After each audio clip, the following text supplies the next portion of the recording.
Welcome to Quilting Kentucky Stories, a special series from Tales from the Kentucky Room.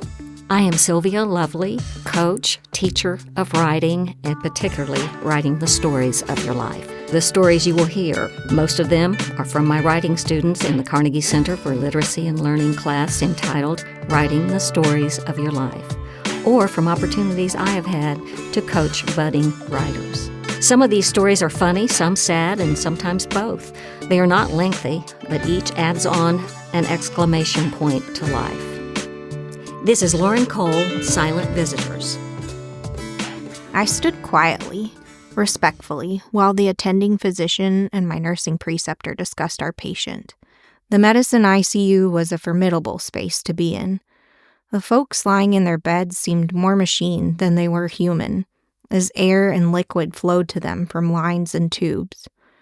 ICU bays appeared to shrink in upon themselves, populated with specialty beds, IV pumps, respiratory equipment, and computers bearing down upon their subject. There certainly didn't seem to be enough room for one extra body that day. I had stood for most of my time in that room gripping my student clipboard to my chest as if it were a shield. The care was complicated. Expert-level nursing. It was observation for the most part, but I was going to be helping the nurse to administer meds through a gastric tube as this particular patient was not able to take anything by mouth. It was a process that was rhythmic, pulling back the gastric contents, flushing with water, fluid meeting fluid, pushing the medication, flushing with water, drawing up the next med, always fluid to fluid, no air. It's routine, but was an unusual one for me, being it was my first time. I had tube and syringe in hand, ready to mirror the process I had been taught. My body was tighter than normal with anticipation of my next fine motor muscle movement. It was then that the ICU nurse spoke louder than expected to give a last-minute correction to my technique. I jolted and consequently passed gas, cursing myself internally for eating one of those wretched energy bars earlier, which touted to have more fiber than the others. Luckily, it was a silent visitor to the bay, detected only by me. I took a deep breath and finished administering the medication.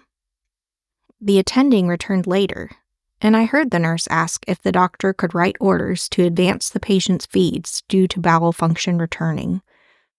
The attending agreed, and as he walked away, I asked the nurse how she had known that it was time to start giving the patient nutrition again.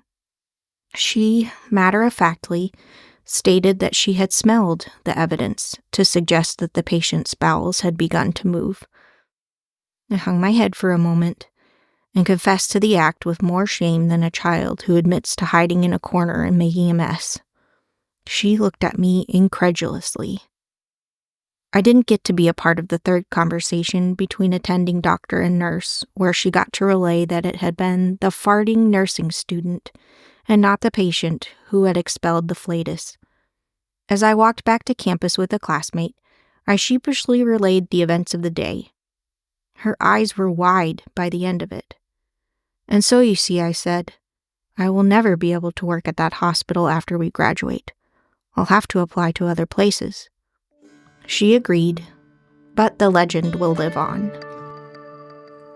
Thanks for listening to Quilting Kentucky Stories, a special series from Tales from the Kentucky Room. If you want to hear more episodes like these, you can subscribe, rate, and review Tales from the Kentucky Room on Apple Podcasts, Spotify, YouTube, or wherever you get your podcasts. Or you can visit us at lexpublib.org/podcasts. That's LEXPUBLIB.org/podcasts. We'll be back with another patch for the quilt of Kentucky stories.